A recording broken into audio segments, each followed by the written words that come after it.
ರಾಜ್ಯದ ತೂತರದಲ್ಲಿ ಬೀದರ್ ಜಿಲ್ಲೆಯವರೆಗೂ ಹಾಗೂ ಕರ್ನಾಟಕದ ಹೊರ ಪ್ರದೇಶದಲ್ಲೂ ಕೂಡ ಕೇರಳ, ಕಾಸರಗೋಡು ಇನ್ನಿತರ ಪ್ರದೇಶಗಳಲ್ಲೂ ಕೂಡ ತಮ್ಮ ಕದಮ್ಮ ಭಾವವನ್ನು ಚಾಚಿ ಇವತ್ತು ತನ್ನ ಕಾರ್ಯಕ್ರಮಗಳ ಮೂಲಕ ಸಾಮಾಜಿಕ ಸೇವೆಯನ್ನು ಸಲ್ಲಿಸುವಂತಹ ಕೆಲಸವನ್ನು ಮಾಡ್ತಾ ಇದೆ ಅಂತ ಹೇಳಿದ್ದಕ್ಕೆ ನಾನು ಅತ್ಯಂತ ಹೆಮ್ಮೆಯನ್ನು ಪಡುತ್ತಿದ್ದೇನೆ.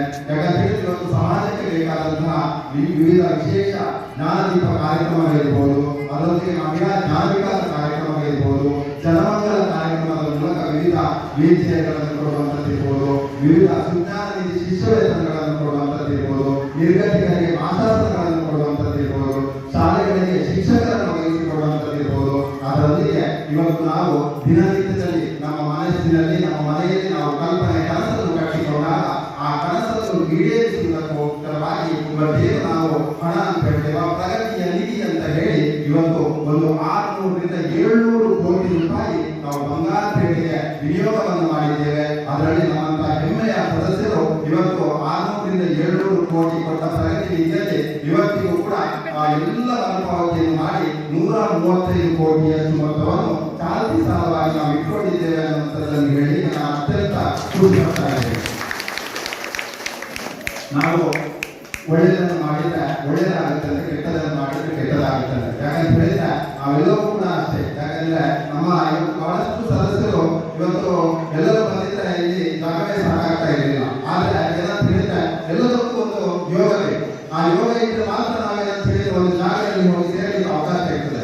ಆ ಯೋಗ ಅನ್ನೋದು ಯಾಕಂದ್ರೆ ಇವತ್ತು ಸಾರ್ವಜನಿಕವಾಗಿ ನಾನೇ ಮನೆಯಲ್ಲಿ ಒಂದು ಪೂಜೆಯನ್ನು ಮಾಡಬೇಕಾದ್ರೆ ಸಾಕಷ್ಟು ಖರ್ಚು ವೆಚ್ಚಗಳು ಬರ್ತದೆ. ಇನ್ನೊಂದು ಮತ್ತೊಂದು ಸಾಕಷ್ಟು ವೃದ್ಧ ನಿಯಮಗಳನ್ನು ಆಚರಿಸಬೇಕು. ಆದ್ರೆ ಸಾಮೂಹಿಕವಾಗಿ ಮಾಡುವಾಗ ವೇದಿಕೆಯಲ್ಲಿರುವಂತಹ ಗಣ್ಯರಿರ್ಬೋದು, ಒಂದಷ್ಟು ವಿಚಾರಗಳನ್ನು ನಾವು ತಿಳಿದುಕೊಂಡು ನಮ್ಮ ಕೆಲಸ ಕಾರ್ಯಗಳನ್ನು ಮಾಡ್ಕೊಂಡು ಹೋಗ್ಲಿಕ್ಕೆ ನಮಗೆ ಬಹಳಷ್ಟು ಸಹಕಾರಿಯಾಗ್ತದೆ ಅನ್ನುವಂತಹ ಮಾತನ್ನು ಹೇಳ್ತಾ ಒಂದ್ಸಲ ಒಂದು ಸಣ್ಣ ಒಂದು ವಿಚಾರವನ್ನು ಮಂಡಿಸ್ತೇನೆ.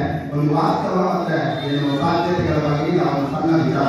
ಒಂದ್ಸಲ ಈ ಯಹೂದ್ಯರಿಗೆ ವಿಶೇಷವಾಗಿ ಒಬ್ಬ ಮಹಾನ್ ಗುರು ಇದ್ದಂತೆ. ಯಹೂದ್ಯರಿಗೆ ಅವನು ಬೋನಮ್ ಅಂತ, ಅವನ ಹೆಸರು ಯಹೂದ್ಯರಿಗೆ ಒಂದು ಗುರು ಇದ್ದ, ಅವನ ಹೆಸರು ಬೋನಮ್ ಅಂತ. ಅವನು ಏನಂತ ಹೇಳಿದ್ರೆ ಅವರೆಲ್ಲ ಅವನಿಗೆ ಗುರುಗಳಾಗಿದ್ರು ಎಲ್ಲ ಆ ಯಹೂದಿಗಳಂತೆ ಆಗಿದ್ದಾರೋ ಅವರಿಗೆಲ್ಲವೂ ಕೂಡ ಅವನೇ ಆಗಿದ್ದಂತೆ, ಬೋನಮ್ ಆಗಿದ್ದಂತೆ. ಅವನೇನಂತ ಹೇಳಿದ್ರೆ ಅವನಿಗೆ ಒಂದಷ್ಟು ವಯಸ್ಸಾಗ್ತಾ ಬಂತಂತೆ. ಅಂದ್ರೆ ನಮಗೆ ಯಾವ ರೀತಿ ಗುರುಗಳಿದ್ದಾರೋ ಅದೇ ರೀತಿ ಅವರಿಗೂ ಕೂಡ ವಯಸ್ಸಾಗ್ತಾ ಬಂತಂತೆ. ಅವರಿಗೆ ವಯಸ್ಸಾಗ್ತಾ ಬರುವಾಗ ತುಂಬಾ ವಯಸ್ಸಾದಾಗ ಎಲ್ಲ ಶಿಷ್ಯರಿಗೆ ಹೇಳಿದ್ರಂತೆ, ಏನು ಗುರುಗಳು ಕಾಲವಾಗುವಾಗ ಶಿಷ್ಯರು ಮುಂಪಂಕ್ತಿಗೆ ಬರ್ತಾರೆ. ಅದರಿಂದ ಒಂದೇ ಎರಡೇ ಜೀವನ ಇಷ್ಟಪಡ್ತಿದ್ದೇನೆ. ಈ ಏನುವತ್ತು ಶ್ರೀ ಧರ್ಮಸ್ಥಳ ಸೇವಾ ಸಂಸ್ಥೆಯಿಂದ ನಮ್ಮ ಸುಮಾರು ಬಂಗಾರಪೇಟೆ ತಾಲೂಕಿಗೆ 600ರಿಂದ 700 ಕೋಟಿಗಳನ್ನು ಮೀಸಲಿಟ್ಟಿದ್ದಾರೆ, ಖರ್ಚು ಮಾಡಿದ್ದಾರೆ. ಮುಖ್ಯವಾಗಿ ನಾವೆಲ್ಲ ತಿಳ್ಕೊಂಡಿದ್ದು ಬರೀ ಮಹಿಳಾ ಸಂಘದಲ್ಲಿ ಮಾತ್ರ ಹಣವನ್ನು ಮೀಸಲಿಟ್ಟರಾಗಿರುವುದು. ಸುಮಾರು 10 ಜನಪರ ಕಾರ್ಯಕ್ರಮಗಳಿವೆ.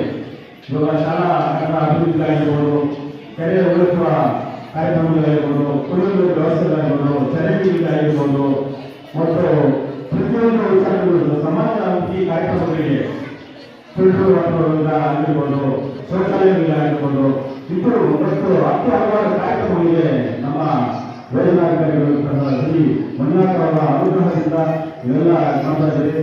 ಇವತ್ತು ಏನು ನೀವು ಧರ್ಮಸ್ಥಳದ ಗ್ರಾಮಾಭಿವೃದ್ಧಿ ಸಂಸ್ಥೆಯಿಂದ ಪಡ್ಕೊಂಡಿದ್ದೀರಿ ಹಣವನ್ನ ಅದನ್ನು ಒಳ್ಳೆ ರೀತಿಯಲ್ಲಿ ಬಳಸ್ಕೊಳ್ಬೇಕು ಅಂತ ಹೇಳಿದ್ರು. ಮುಖ್ಯವಾಗಿ ನಿಮ್ಮ ಮಕ್ಕಳ ಶಿಕ್ಷಣಕ್ಕೆ ಬಳಸ್ಕೊಂಡು ಇದನ್ನು ಒಳ್ಳೆ ರೀತಿಯಲ್ಲಿ ಬಳಸ್ಕೊಳ್ಬೇಕು ಅಂತ ನಾನು ಮಾತನ್ನು ಮುಗಿಸ್ತಾ. ಸಾಮೂಹಿಕವಾಗಿ ವರಮಹಾಲಕ್ಷ್ಮಿ ಹಬ್ಬವನ್ನು ಆಚರಣೆ ಮಾಡಿದ ಬಹಳ ಸಂತೋಷ. ಸಂಸ್ಕಾರ, ಸಂಸ್ಕೃತಿ ಇದು ಬಹಳ ಇಂಪಾರ್ಟೆಂಟ್. ನಮ್ಮ ಹಿಂದೂ ಸಂಸ್ಕೃತಿ ಹೇಗೆ ಅಂತಂದ್ರೆ ಅದನ್ನು ವಿವರಣೆ ಮಾಡಲಿಕ್ಕೆ ಅಷ್ಟು ದೊಡ್ಡದಾಗಿದೆ ಸಂಸ್ಕೃತಿ.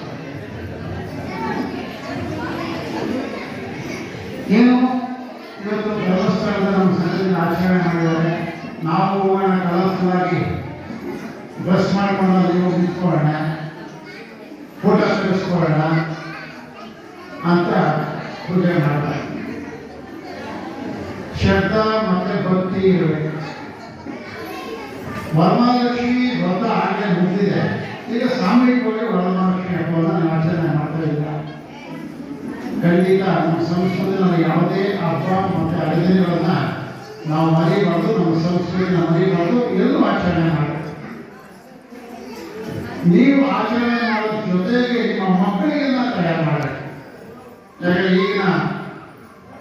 ಈ ಒಂದು ಇದರಲ್ಲಿ ತಗೊಂಡ್ರೆ ನಮ್ಮ ಹೆಣ್ಮಕ್ಳಾಗಲಿ ಗಂಡು ಮಕ್ಕಳಾಗಲಿ ಆಚಾರ ವಿಚಾರದಿಂದ ತುಂಬ ದೂರ ಇದ್ದಾರೆ.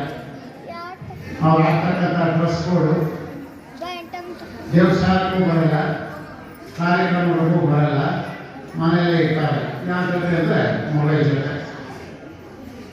ಮೊಬೈಲೇ ಒಂದು ಪ್ರಪಂಚ.